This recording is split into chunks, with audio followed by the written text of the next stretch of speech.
இப்பொழுது எனக்கு முன்பாக வைத்திருக்கிறேன். என் வலது பாரிசத்திலே ஆண்டவர் இருக்கிறார். அவர் எப்பவுமே என் கூட என் வலது பக்கத்தில் இருக்கிறார்.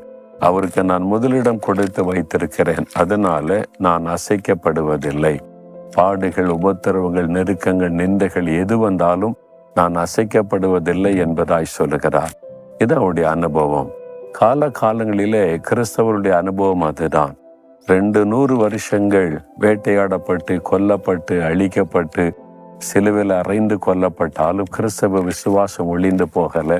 கிறிஸ்தவர்கள் முற்றிலும் அழிக்கப்பட்டு போகல. கர்த்தருக்காக நின்று கர்த்தரை வலது பாரிசத்தில் வைத்து பற்றி கொண்டதுனால அசைக்கப்படாதபடி விசுவாசத்தில் உறுதியாய் நின்று இன்றைக்கு ஜப்பான்ல இந்த பகுதியில் நிறைய கிறிஸ்தவங்க இருக்கிறாங்க.